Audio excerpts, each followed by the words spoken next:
Bonsoir, je suis ravie d'intervenir ici à l'Université de Genève sur ce beau sujet qui concerne les réseaux sociaux et la santé.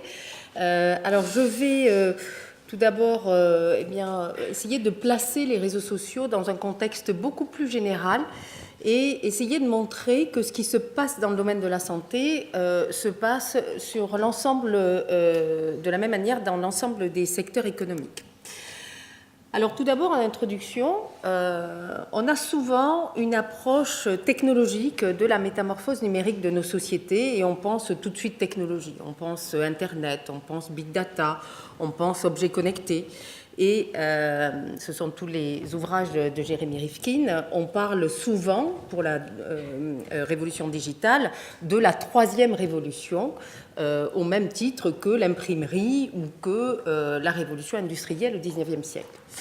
Ce qui va m'intéresser plus que cette vision technologique, c'est la vision de cette révolution numérique en tant qu'impact sur l'individu. Et en particulier, on peut se poser la question de ce que l'on appelle l'encapacitation, ou que les anglo-saxons appellent l'empowerment des individus avec le digital.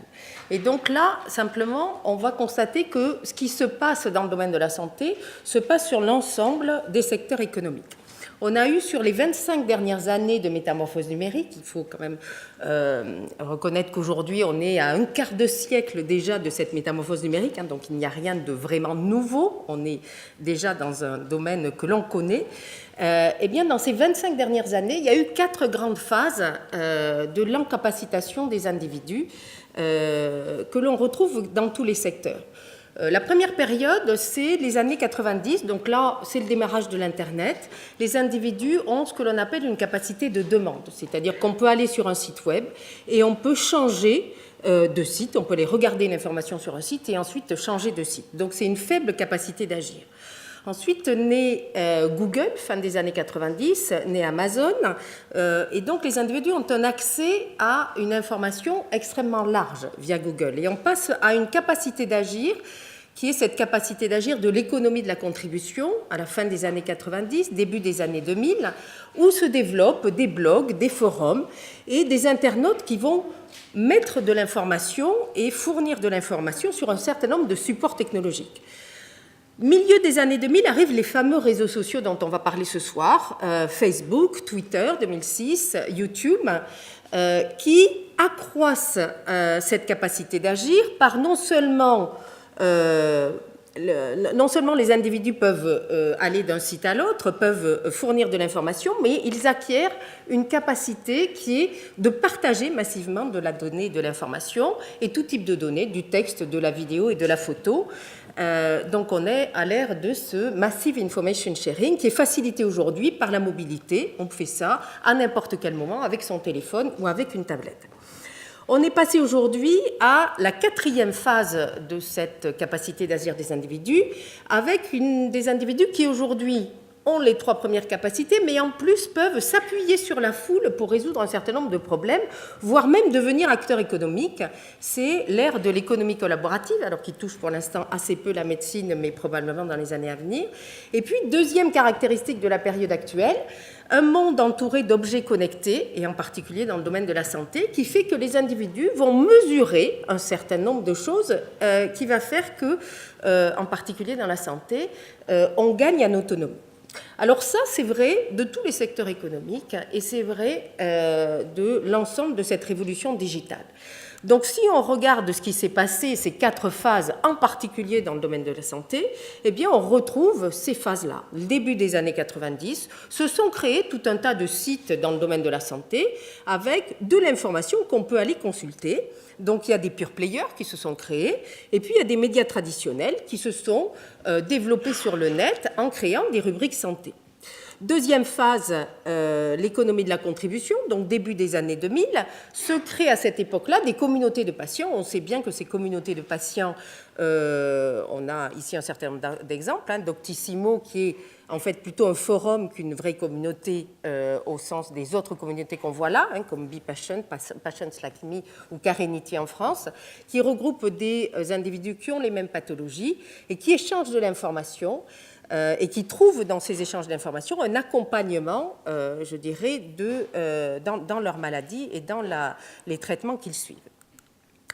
On a également, durant cette phase de l'économie de la contribution, donc la création de blogs et une prise de parole des patients, qu'on connaît maintenant, avec des personnes qui ont été atteintes d'un cancer, qui vont témoigner, parler sur Twitter ou sur Facebook ou sur leur propre blog.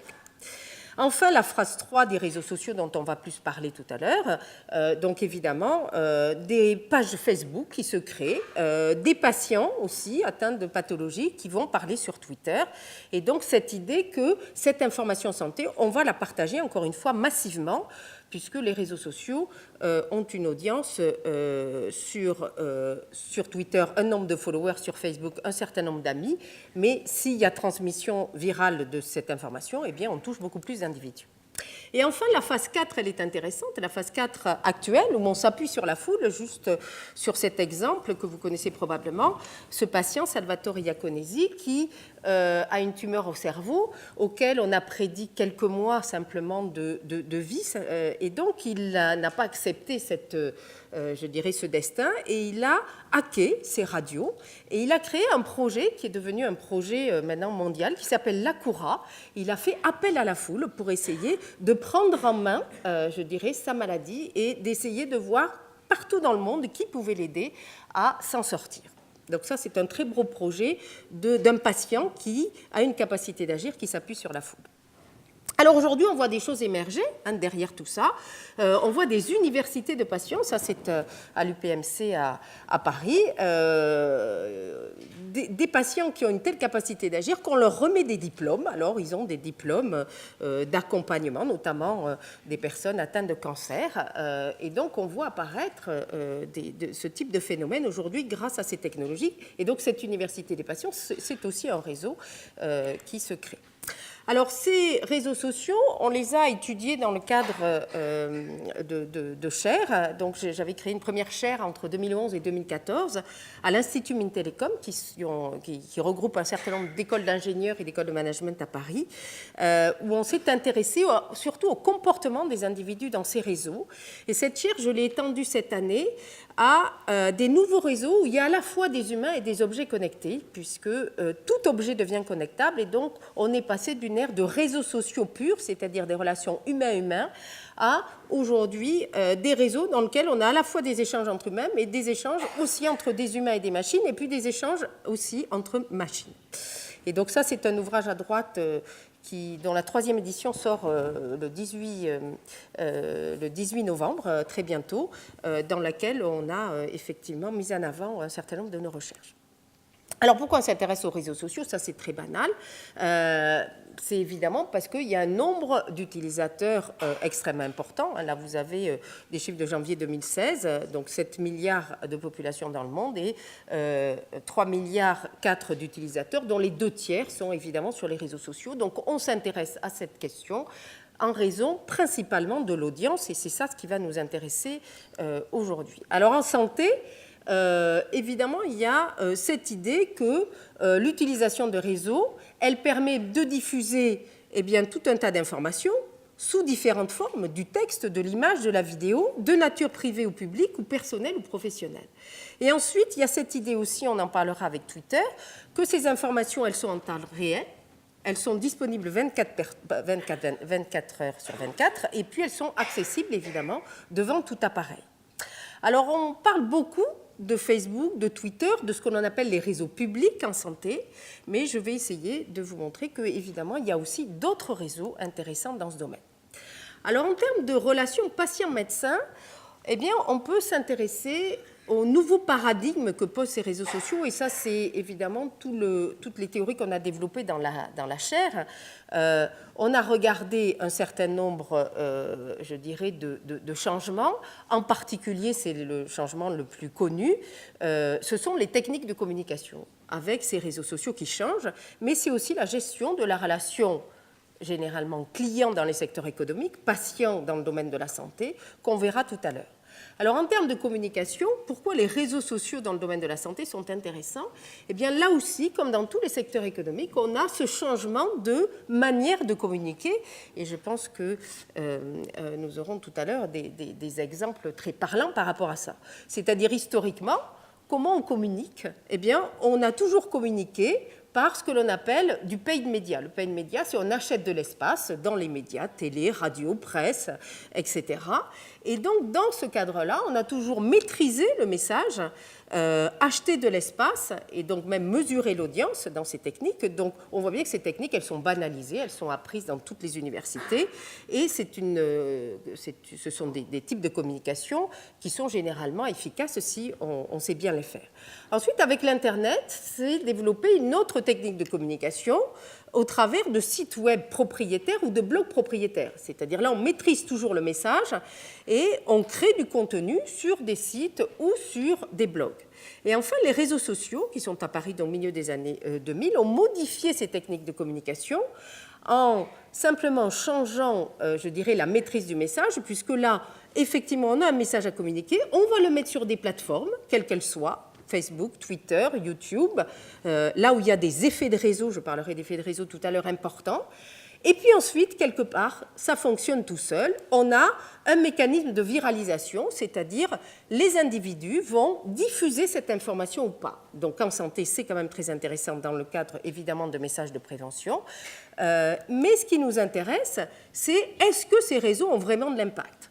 Alors, sur un tout autre domaine, je vous montre un exemple qu'on a vécu, nous, dans la chaire, parce qu'on avait un de nos partenaires industriels qui est SEM. Eh bien, vous avez ici une journaliste américaine qui s'appelle Oprah Winfrey, qui est très connue aux États-Unis, qui a beaucoup d'audience, et qui, sans intervention de l'entreprise SEB, eh bien, s'est prise en photo avec un produit que certains d'entre vous peut-être connaissent, ça s'appelle Actifry de Tefal. C'est une friteuse qui fait des frites sans huile. Voilà. Et donc, ça a un impact sur la santé, puisque, évidemment, on mange, je dirais, plus sainement. Et donc, qu'est-ce qu'a fait Oprah Winfrey? Une personne. Elle a fait un tweet à cette époque-là et elle dit juste « Cette machine, donc la marque américaine c'est Tefal, cette machine a changé ma vie ». Eh bien, le cours de l'action de l'entreprise SEB a pris 4%. Alors, vous pouvez dire, bon, c'est complètement contextuel, c'est pas du tout généralisé. Il y a eu un certain nombre d'articles de recherche publiés montrant l'impact des conversations sur Twitter sur un certain nombre, sur le cours des actions des grandes entreprises américaines. Et vous avez même des startups qui se sont créées pour analyser ces conversations qui sont utilisées à la City de New York. Donc on a vraiment un impact, on voit bien que ces conversations ne sont pas neutres et ont un impact. Alors dans le domaine de la santé, on a sur Twitter beaucoup d'acteurs qui sont présents et donc ces réseaux permettent aussi des communications d'un certain nombre d'acteurs. Donc vous avez évidemment aussi un certain lobbying des acteurs qui se fait auprès de ministres. Vous avez Marisol Touraine qui est la ministre en France qui n'hésite pas à tweeter, ou en tout cas ses équipes tweetent. Vous avez Jacques Lucas qui est président du Conseil de l'Ordre des médecins qui aussi interagit sur Twitter. Souvent d'ailleurs il est plus facile d'obtenir un rendez-vous, d'interpeller aujourd'hui un médecin, enfin un ministre, pardon, via Twitter que de passer par un protocole classique. Et donc on a toutes ces conversations aussi sur ces sujets qui sont plus les impacts sociétaux et les évolutions de la régulation dans le domaine médical qu'on trouve sur Twitter et qui modifient aussi les rôles des uns et des autres. Alors, on a aussi évidemment des patients. Là, je vais prendre un exemple de quelqu'un que je connais bien qui s'appelle Jean-Marc Billot, qui est le fondateur en France de l'atelier BNP Paribas, qui historiquement fait de la veille sur toutes les nouvelles technologies. Et en fait, qu'est-ce qui est arrivé à Jean-Marie Billot? Eh bien, il a été amputé d'une jambe et aujourd'hui, son credo, c'est de dire c'est parce qu'il n'y avait pas de communication, c'est parce qu'il n'y avait pas de réseau que j'ai été amputée d'une jambe. Et donc, il prône évidemment le fait qu'on doit tous échanger autour des réseaux, qu'il doit y avoir des systèmes d'information, qu'il n'y avait pas de système d'information entre le lieu où il se trouvait et l'hôpital. Et il a même trouvé aujourd'hui sa prothèse de jambe en Allemagne, tout seul, sur Internet. Et donc, il raconte toute sa vie de patient maintenant au travers donc, de sa vie de e-patient. Et donc, il fait beaucoup de buzz en France autour de tout ça. Et donc, on est tout à fait dans un cas où, en fait, il trouve la solution, je dirais, à son problème par lui-même sur Internet. Alors, ce qui nous intéresse dans les réseaux sociaux, et c'est là tous les travaux que l'on a menés dans la chaire, c'est évidemment de s'intéresser à qu'est-ce qui explique l'efficacité des réseaux sociaux et l'efficacité de ce type de communication. Et donc, je vais juste aller rapidement sur quelques éléments sur lesquels on a travaillé pendant la chaire. Et donc, évidemment, en santé, dans les campagnes de prévention, ça peut être évidemment très intéressant. D'abord, les réseaux sociaux peuvent être très, très intéressants en communication pour diffuser de l'information, mais ça dépend de plusieurs critères. D'abord, du type de plateforme. Ça ne se passe pas de la même manière sur Facebook, sur Twitter et sur YouTube. Deuxièmement, ça dépend du type de contenu, et on sait bien maintenant, aujourd'hui, il y a un certain nombre de recherches qui ont été menées, on sait bien qu'est-ce qui se diffuse et qu'est-ce qui se diffuse moins bien. Ça dépend également de la motivation des internautes qui vont partager l'information. Ça dépend également si, dans le réseau que l'on contacte, eh bien, il y a un certain nombre d'influenceurs, et ça dépend au final aussi des structures de réseau. Donc très rapidement, je vais passer sur ces différents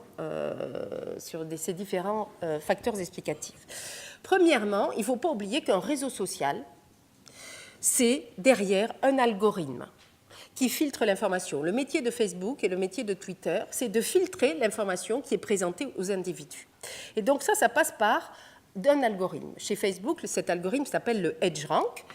Il y a plusieurs critères, je ne vais pas détailler ces critères, des critères d'affinité, des critères de type d'action qu'on fait, est-ce qu'on les fait récemment ou pas. Mais selon, je dirais, cet algorithme, on reçoit plus ou moins des messages de nos amis, ou si on a liké une page, eh bien, on va plus ou moins recevoir l'information de cette page. En moyenne, lorsqu'on crée une page Facebook, lorsqu'une organisation crée une page Facebook, eh bien, si elle a 100 fans, en moyenne, lorsqu'elle met un message sur cette page, il n'y a que 8 fans qui voient exactement ce message, parce que Facebook filtre. Et donc, il faut faire attention. On a, je dirais, ce faux a priori, comme quoi les réseaux seraient un moyen absolument incroyable de toucher plein de gens. Il faut décortiquer comment fonctionnent ces réseaux sociaux, et on sait bien que l'audience est liée à ce filtrage de Facebook. Donc, ça veut dire qu'il faut avoir des milliers, voire des millions de fans, ou des milliers ou des millions de followers pour avoir beaucoup d'audience sur ces réseaux sociaux. Deuxième élément, c'est le type de contenu. Alors là, il y a beaucoup d'études, en particulier des études d'un certain Berger à New York University, qui montrent que si on veut qu'un message se diffuse, eh bien, il faut absolument qu'il ne soit pas neutre. Il faut qu'il soit très positif ou très négatif, mais en tout cas surtout pas neutre, sinon il n'y a aucun effet de viralisation. S'il n'y a aucun effet de viralisation, étant donné que ces réseaux filtrent l'information, on touche très peu de gens. Donc il faut vraiment jouer l'effet de viralisation. Donc il faut un message qui ne soit surtout pas neutre. Et puis il faut évidemment solliciter les émotions. Alors les émotions négatives génèrent beaucoup de viralité, la crainte, l'anxiété, la colère, mais également les émotions positives. Il faut que l'information soit surprenante, qu'elle n'ait pas été diffusée ailleurs. Et on a enfin aussi un certain nombre de motivations. Donc ça, c'est une thèse qui a été soutenue au sein de la chaire. Un certain nombre de métamotivations des internautes qui va entraîner le fait que ces internautes vont viraliser des messages. Et en particulier dans le domaine de la santé, on sait bien que, par exemple, des motivations d'aide, des motivations de réciprocité, des motivations aussi de co-création peuvent expliquer le fait que les gens vont partager des messages de prévention de manière assez forte et vont diffuser l'information. On trouve aussi sur les réseaux sociaux, comme partout, des motivations, je dirais, moins humanistes ou moins altruistes. La motivation de domination est une motivation qu'on retrouve très régulièrement sur les réseaux sociaux. Et enfin, dernier point, on sait aussi que cette viralisation d'informations dans les réseaux, elle dépend de la manière dont les réseaux sont formés. Alors là, ça devient un peu technique, je ne vais pas rentrer dans le détail. On utilise ce qu'on appelle la théorie des graphes, qui est très développée en informatique, qui nous permet et des logiciels, comme vous voyez, on utilise un logiciel qui s'appelle GEFI, de visualiser des réseaux et qui permettent de qualifier chaque individu dans les réseaux. Et donc, on peut identifier dans des réseaux si on a des influenceurs ou pas. Aujourd'hui, on arrive à détecter des nœuds qui sont des influenceurs ou pas. Par exemple, dans le domaine de la santé, on sait bien que dans le cadre de l'obésité, eh bien, si on est entouré d'amis sur Facebook qui parlent de cette question et qui sont eux-mêmes touchés par ces problèmes d'obésité, eh bien, on a une probabilité beaucoup plus forte d'évoluer vers aussi ce type de problème. Donc, on voit bien l'influence des pairs. Et on arrive assez bien à mesurer l'influence des pairs sur le comportement des individus. Donc, dernier élément explicatif de la diffusion, c'est la manière dont ces réseaux sont constitués. Si, par exemple, vous êtes au centre du réseau, mais vous êtes suivi par très peu de gens, l'information va très peu circuler. Si, au contraire, vous êtes un nœud qui relie des communautés, eh bien là, on va avoir une propagation très importante de l'information. Donc, dans le domaine de la santé, on a évidemment intérêt à utiliser ces réseaux dans le cadre de propagation, notamment d'informations de prévention. Alors, les réseaux sociaux en santé, c'est aussi tout un tas d'études aujourd'hui qui peuvent être faites sur des problèmes de santé eux-mêmes. Et on sait bien qu'on est aujourd'hui avec les réseaux sociaux des données massives, les gens s'expriment sur ces réseaux. Et je présente très rapidement un magnifique projet de recherche qui est un projet financé par l'ANR en France, qui s'appelle Anamia, fait par des sociologues de Télécom Paris en particulier, et de l'Institut Mintélécom, où en fait ils se sont intéressés à la manière dont les jeunes adolescentes parlaient de leurs problèmes vis-à-vis de l'anémie ou de la boulimie sur les réseaux sociaux. Et donc, ce projet, il y a eu un ouvrage que je vous suggère vraiment de lire derrière, qui est téléchargeable sur le web. Ce projet a montré que, contrairement à ce qu'on peut penser, où en fait il y a dans un certain nombre de pays, et en particulier en France, une volonté de supprimer toutes ces pages qu'on dit qui mettraient en avant ces jeunes adolescentes touchées par ces problématiques, eh bien, on voit bien que ce n'est pas du tout ce qui se passe. On voit bien qu'on retrouve sur ces pages eh bien, des adolescentes qui vivent des accompagnements de leur pathologie, qui partagent au sein de ces communautés, qui ont une sociabilité qui est renforcée par ces communautés. Et donc, il y a tout un intérêt à développer des réseaux sociaux qui sont très proches des communautés de patients dans le cadre de ces deux pathologies.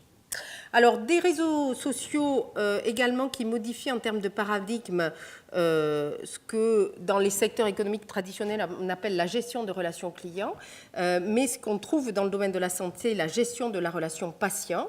Et on trouve là des réseaux comme Twitter, par exemple, qui sont très utilisés en santé par des hôpitaux ou des centres de soins ou des cliniques. On voit par exemple là l'exemple de l'hôpital Necker à Paris, qui a développé une page Twitter, comme beaucoup d'hôpitaux en France.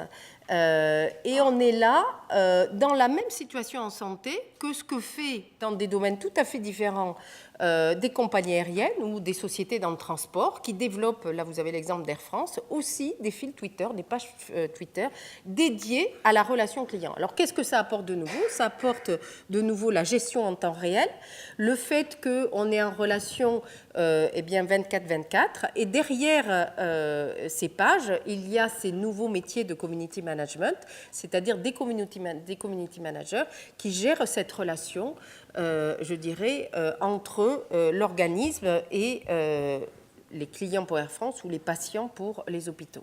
Et on est au début, je dirais, de cette utilisation des réseaux sociaux en santé. Bien évidemment, on peut imaginer tout ce que ça peut donner avec tous les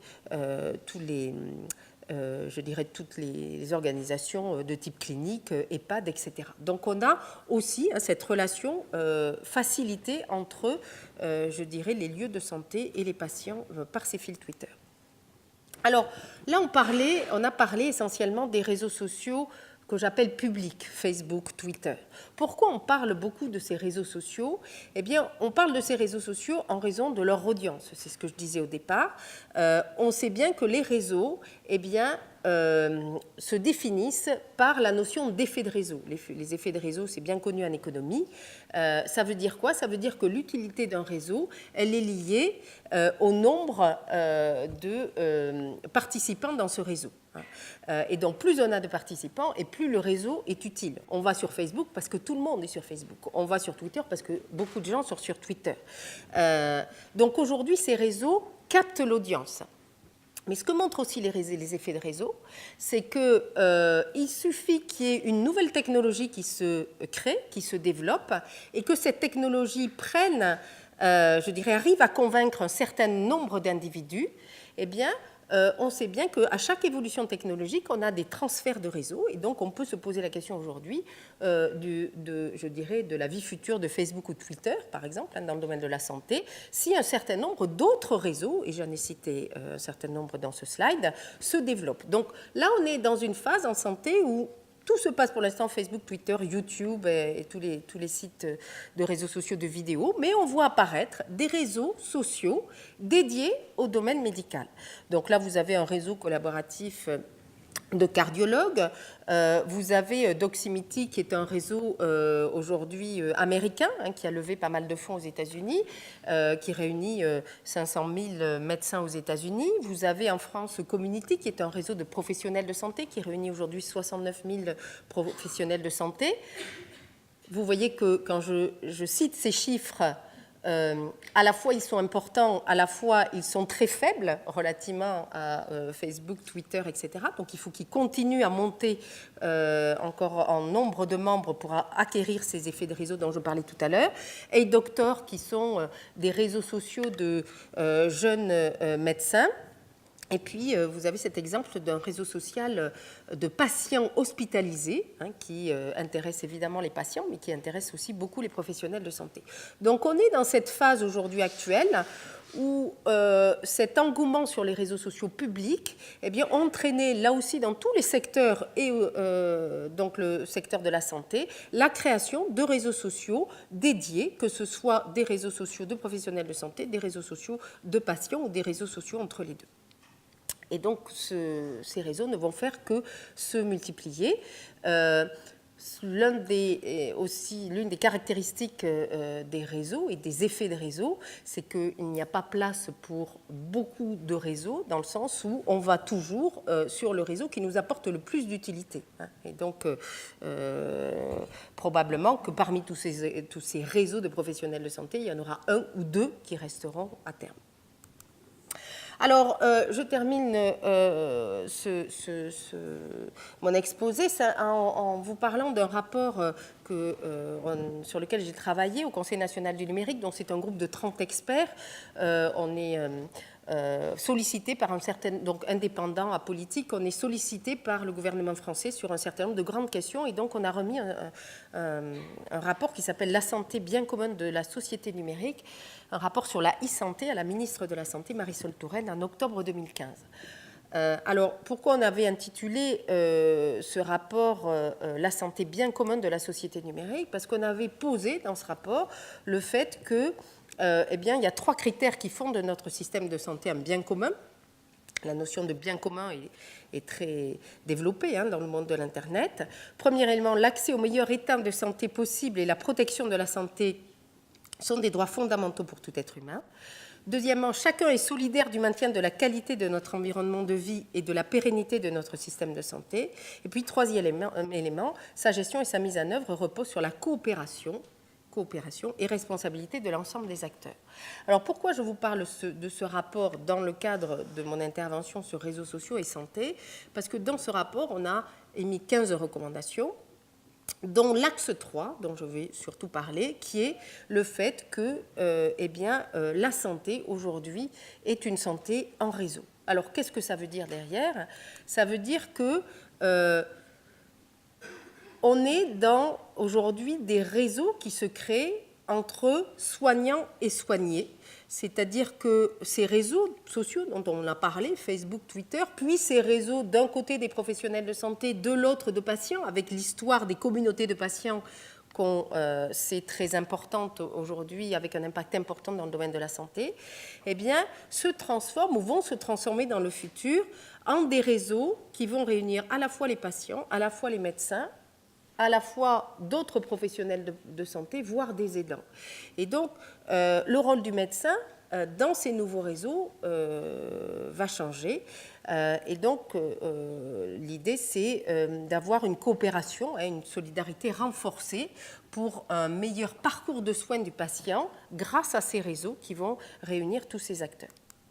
Alors, la place du médecin dans ces nouveaux réseaux, eh bien, il est référent, il est évidemment responsable du traitement de son patient et du suivi du patient, mais il devient un élément de ce continuum de santé. Mais ce continuum de santé et ces nouveaux réseaux ne peuvent se développer que si les professionnels de santé, les patients s'emparent de ces technologies. Et donc, on a soulevé dans ce rapport un certain nombre de problèmes aujourd'hui dans ce domaine-là, liés au fait que parfois on ne va pas suffisamment dans ces nouvelles pratiques. Et donc derrière toutes ces pratiques autour de ces réseaux, je dirais, élargis, où on aurait des aidants, des patients, des professionnels de santé, eh bien, se posent des questions sur les nouvelles formes de coopération. Donc là, il y a juste un exemple qui est pris sur la question des données. Sur les réseaux sociaux, on est dans beaucoup de données fournies par les patients, parfois. Ils n'imaginent pas les conséquences que peuvent avoir ces données. Il y a des données fournies par les médecins, fournies par des hôpitaux. Comment on fait pour gérer toutes ces interactions entre tous ces acteurs? Eh bien, ça suppose d'une part des technologies de sécurité autour de ces données qui doivent se développer, mais aussi des nouvelles formes de coopération entre tous ces acteurs. Alors, pour terminer, eh bien, il nous semble majeur, alors ça c'est lié aussi aux travaux qu'on a menés au Conseil national du numérique, mais aussi dans la chaire, il nous semble important de souligner, je dirais, le fait que les systèmes de santé, quels que soient les pays, sont aujourd'hui concurrencés. Les systèmes de santé traditionnels sont concurrencés par des acteurs privés qui n'existaient pas il y a 25 ans et qui prennent une importance assez incroyable. C'est ces fameux GAFA, en particulier Google et Apple. On connaît bien les niveaux d'investissement massifs de Google dans le domaine de la santé, avec une filiale qui s'appelle Calico. On connaît le fait que Apple équipe un certain nombre d'hôpitaux américains avec des tablettes, équipe également un certain nombre de patients avec, sur les iPhones, c'est même une application qu'on ne peut pas enlever, une application qui s'appelle HealthKit, et dans certains États américains, si on ne mesure pas entre deux rendez-vous à l'hôpital un certain nombre de données via cette application, on n'est pas remboursé. Donc, vous voyez que ces acteurs, parfois, ont quand même un impact assez important et en tout cas consacrent beaucoup de recherches, je dirais, au domaine de la santé. Ils n'étaient pas présents sur ce domaine et ils deviennent des acteurs très importants. Et on est dans cet univers des GAFAnomics. On peut élargir aussi à IBM, avec le système aujourd'hui Watson qui est très présent dans un certain nombre d'hôpitaux, en particulier en oncologie. Donc on est avec des acteurs qui aujourd'hui introduisent des technologies qui modifient le lien patient-médecin, qui modifient aussi la manière probablement dont les systèmes de santé fonctionnent. Et pour des raisons que je ne vais pas développer là parce que je n'ai pas le temps, mais pour des raisons essentiellement fiscales, ces acteurs ont acquis une capacité financière absolument incroyable et donc ils mettent des montants en termes de recherche, en termes de rachat que vous avez là de tout un tas de start-up dans plein de domaines, qui est absolument considérable. Et donc ça devient des acteurs majeurs du système de santé. Alors, évidemment, ça peut poser problème de, effectivement, fournir des données de santé ou de développer des services de santé vis-à-vis de ces acteurs privés qui captent, dont les modèles économiques sont sur quand même la captation massive de données.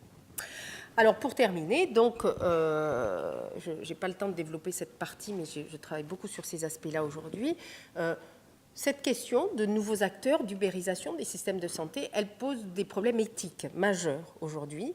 Vous savez probablement que dans un certain nombre de pays, Google a développé Google finance des universités de la singularité. Dans ces universités de la singularité sont propagées des idées de transhumanisme. Qu'est-ce que sont ces idées de transhumanisme? C'est des idées selon lesquelles, et ce n'est pas moi qui le dis, c'est eux, ils affirment que dans 20 ans, on sera capable de vivre 1000 ans. D'accord ? Donc c'est cette idée d'augmenter, de déterminisme technologique, de santé du futur. Et donc pour cela, évidemment, il faut fournir des données d'ADN, des données, il faut faire tout un tas d'expérimentations avec des technologies très intrusives sur l'individu. Donc est-ce qu'on veut aller dans ce sens-là, qui est une évolution des systèmes de santé avec ces acteurs privés, ou est-ce que, eh bien, il ne faut mieux pas préserver nos systèmes de santé, renouveler des formes de solidarité et d'attention, cette éthique du care qu'on défend, avec ces nouveaux réseaux de soignants élargis, des réseaux de soignants, avec des personnels de santé, des médecins, des patients, des aidants, avec évidemment un certain nombre de critères éthiques. Par exemple, en France, on sait bien que les données de santé sont extrêmement protégées et donc on est dans un cadre de régulation extrêmement précis. Et donc, il y a un risque parce que tous ces réseaux, ils, je dirais, mettent en avant et ils rendent public aussi un certain nombre de données qui peuvent être assez impactantes pour nos sociétés et évidemment plus concrètement pour les patients. Voilà, merci de votre attention.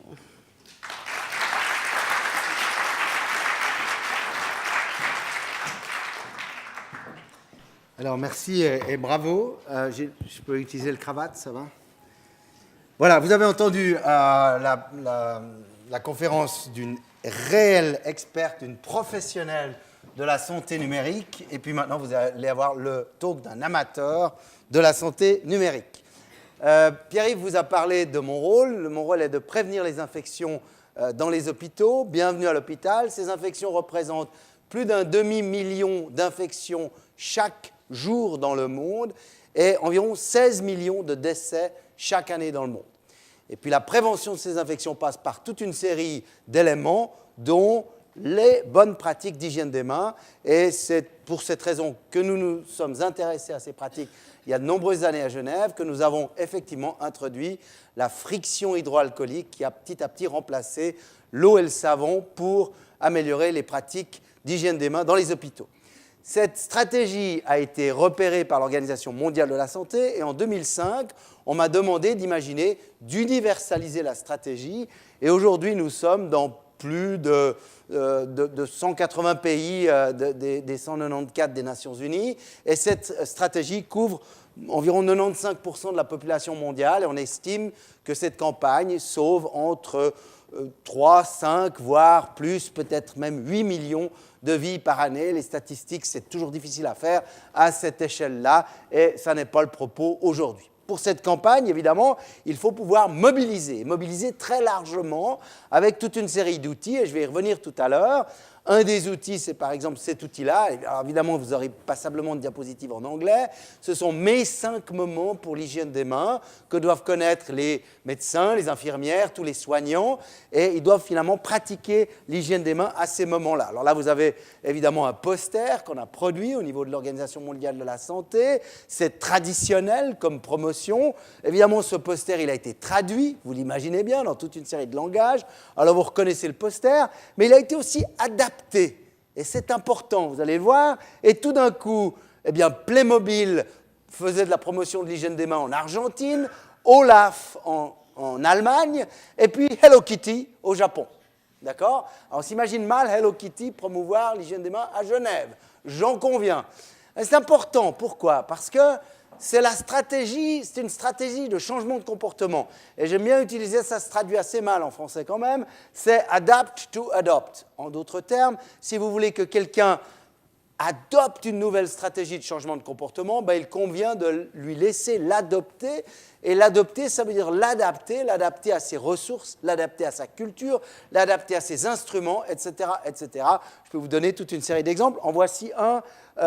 Pour ceux que ça intéresse, j'ai donné un TEDx Talk sur le sujet, Adapt to Adopt, et en 15 minutes ou 14 minutes, vous comprendrez un peu plus là-dessus. Mais je vous montre un autre exemple ici. Pour cette campagne, nous avions 2 outils principaux.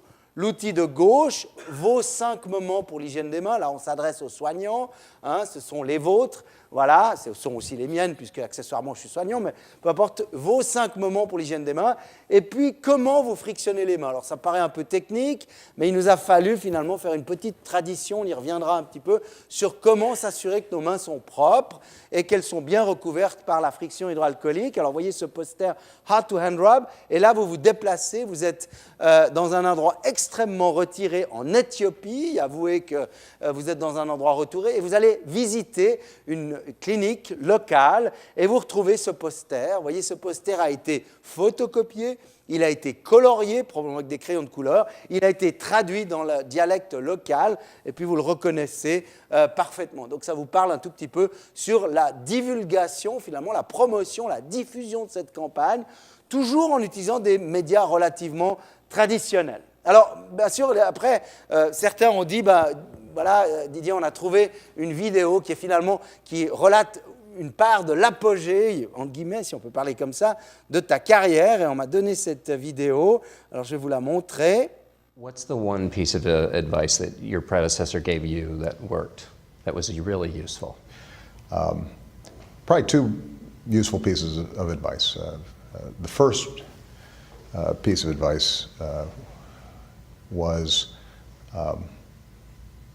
trust yourself and know that ultimately, regardless of the day-to-day news cycles and the noise, that the American people need their president to succeed, regardless of political party, which I thought was very generous of them. The second piece of advice is always use hand sanitizer, because if you don't, you're going to get a lot of colds because you shake a lot of hands. All right, news you can use. Absolutely. Thanks, Mr. President. Thanks, I enjoyed it. Voilà. Bon, alors ça, évidemment, ça aide. J'ai tweeté la petite vidéo le jour où Obama a reçu Trump à la Maison-Blanche, et elle a été retweetée.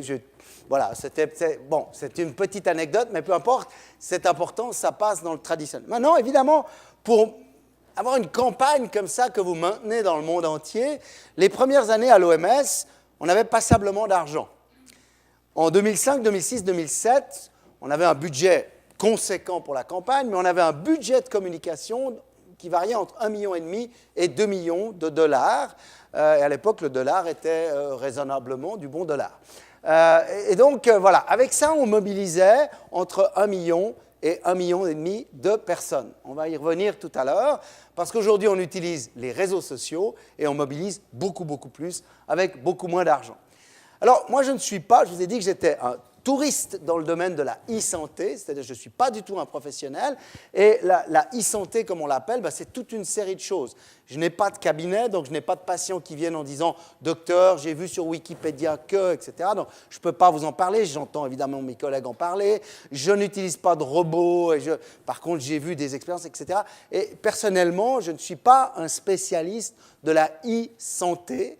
Par contre, j'utilise, vous verrez, certains éléments. Mais évidemment, la pomme ne tombe jamais très loin de l'arbre. Ce qu'il faut que vous sachiez, c'est qu'aux hôpitaux universitaires de Genève, je dois cette diapositive à Frank Schneider, qui est responsable d'ailleurs de toute cette stratégie aux hôpitaux universitaires de Genève, eh bien, on utilise une Web TV, Dailymotion depuis des années, Facebook, Twitter, vous voyez, depuis les années 2011, LinkedIn, etc., etc.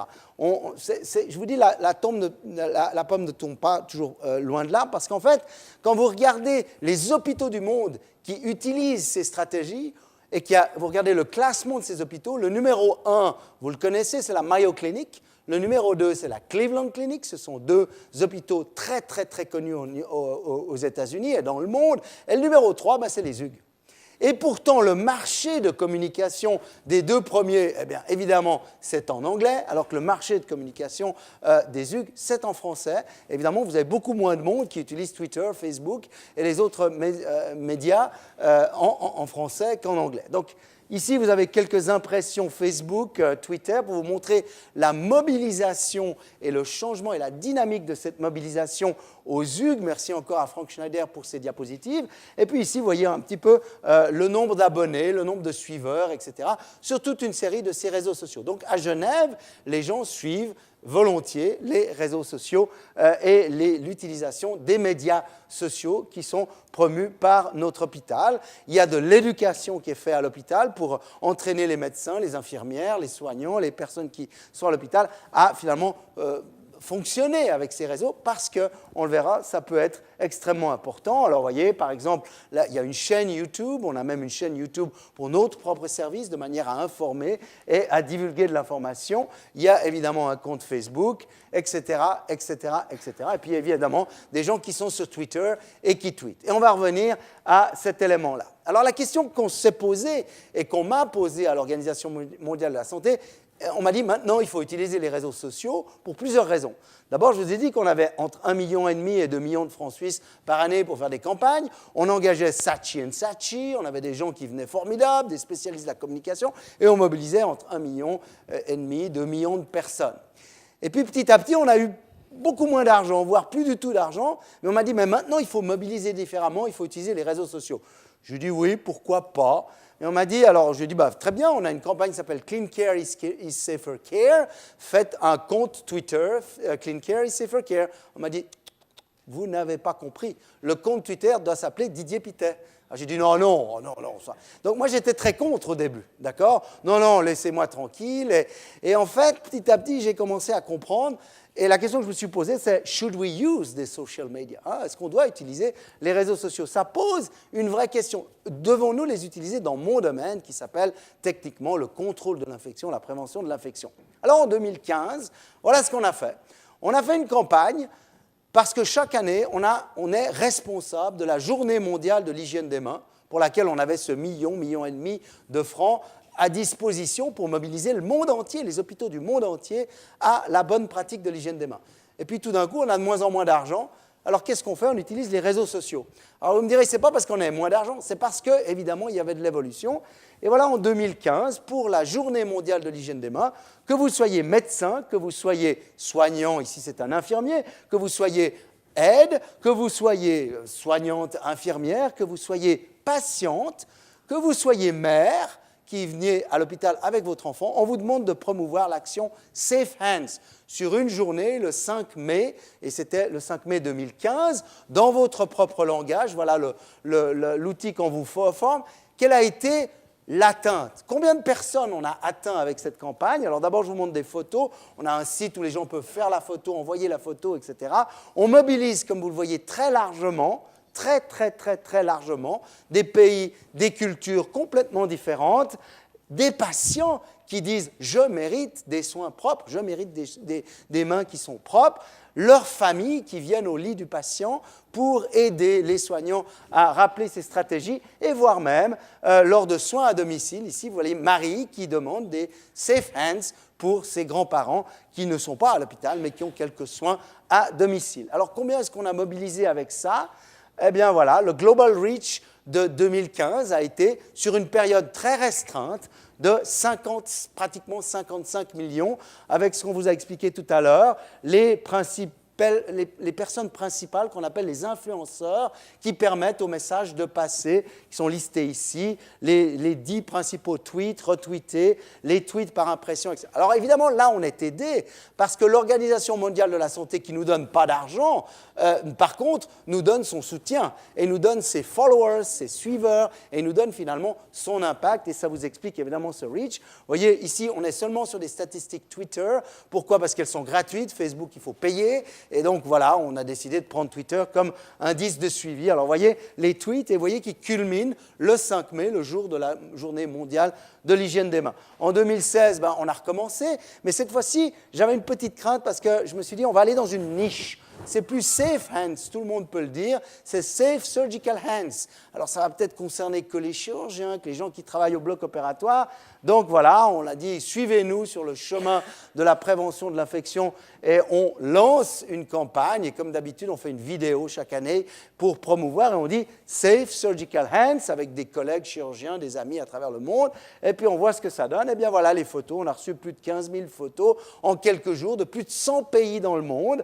Et voilà, alors vous les voyez mal et vous ne pouvez pas me dire si vous êtes sur ces photos parce qu'évidemment, elles sont trop petites. Mais voyez, ça se passe dans le monde entier. Ça marche extrêmement bien. La mobilisation générale est très, très, très forte. Vous mobilisez des ministres de santé, vous mobilisez des Africains, vous mobilisez des Asiatiques, vous mobilisez dans le monde entier. Et puis le Global Reach en 2016, c'est-à-dire cette année, était de pratiquement 98 millions. Et je vous rappelle qu'on partait en 2005 de 1 à 2 millions de personnes. Ici, on a 98. Alors, j'en conviens, ce ne sont pas 98 millions de personnes, ce sont des global reach. Ça veut dire si une personne a envoyé 100 tweets, il a été compté 100 fois. Mais peu importe, il y a peu de personnes qui ont envoyé 100 tweets. Et vous voyez ici les principaux mobilisateurs à travers le monde de cette campagne. Et puis, vous voyez ici le pic du 5 mai, de la journée mondiale de l'hygiène des mains. Donc, vous voyez très bien qu'en matière de marketing, si vous voulez, c'est quelque chose qui est important à bien réaliser. Alors, should we use the social media? Est-ce qu'on doit utiliser ces réseaux sociaux? Moi, la réponse est très claire. Finalement, vous allez me dire, vous n'avez plus le choix. Effectivement, on n'a plus vraiment le choix. Il faut continuer à mobiliser, il faut utiliser ces outils. Il faut savoir qu'ils sont là dans le monde entier. Il faut savoir que les Asiatiques n'aiment pas du tout Twitter parce qu'ils ont beaucoup de peine à écrire. Il faut écrire en anglais parce qu'autrement, ça ne passe pas très bien. Et puis, c'est 140 caractères, c'est plus difficile. Ils préfèrent Facebook, etc., etc. En Chine, évidemment, ils n'ont pas accès à ça. Et en Iran, non plus. En Iran, vous ne pouvez pas utiliser un seul de ces réseaux sociaux. Il y a une petite exception. Voilà certains de mes amis et collègues avec lesquels je travaille régulièrement. Il y a une petite exception, Instagram. Il ne faut pas le dire.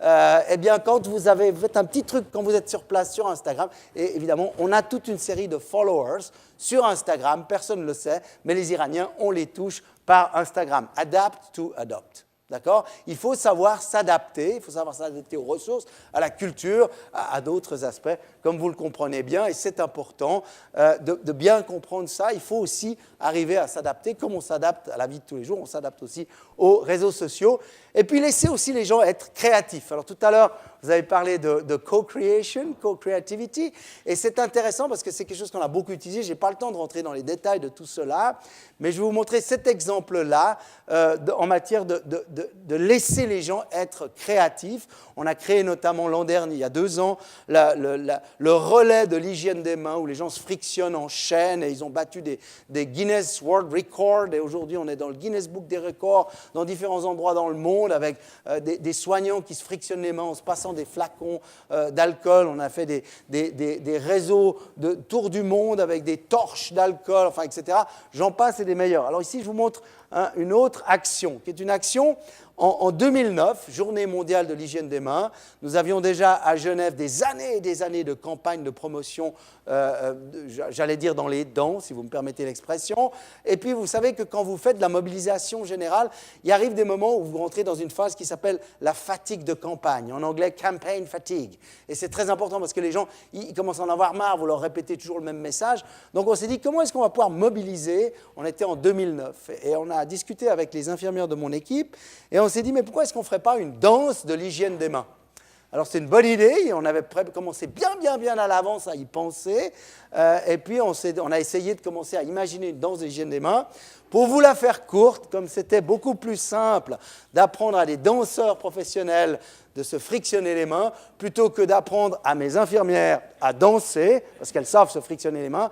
Alors finalement, on a eu la chance d'engager un groupe de danseurs professionnels extrêmement doués, et puis une de mes infirmières est allée leur enseigner les stratégies d'hygiène des mains. Alors je reviens sur ce que je vous ai montré tout à l'heure. Il y a une façon de se frictionner les mains, il y a un geste, hein, vous le connaissez peut-être, vous l'avez peut-être vu, et vous allez comprendre pourquoi j'en parle, parce que dans cette danse de l'hygiène des mains, ces professionnels que vous voyez déjà là, évidemment, dansaient très bien et se frictionnaient les mains aussi. Alors, cette vidéo, elle a été vue des centaines de milliers de fois sur YouTube. Alors, ce n'est pas autant que certaines vidéos de Justin Bieber ou des trucs comme ça. Hein. On n'est pas dans le star system. On n'est que dans l'hygiène des mains. Mais enfin, elle a été vue vraiment des centaines de milliers de fois. Alors ça, c'est très bien. Vous allez me dire, très beau succès, like, machin et trucs. Mais ce qui est encore mieux, et ce qui est, à mon avis, le plus formidable, c'est qu'elle a donné l'idée à des hôpitaux dans le monde entier de faire des vidéos de l'hygiène des mains. Et on a vu venir des milliers de vidéos. Certaines de ces vidéos utilisent notre musique et notre danse, et d'autres, comme vous allez le voir, ont rapidement adapté la stratégie. Alors, je vais...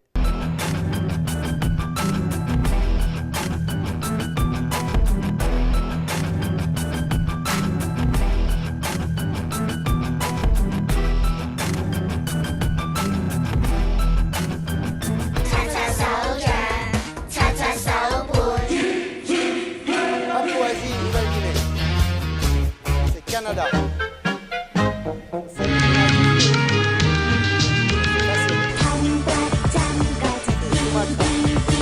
I head to the sink, scrubbing those germs so they hit the street, yeah. Espagne. Are eons better than those used by Semmelweis. Écosse.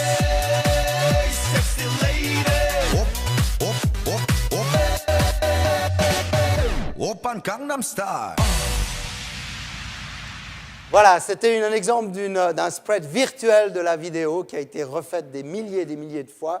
Et évidemment, c'est de la communication digitale ou une forme de communication digitale. Je vous remercie pour votre attention et je me réjouis de répondre à vos questions.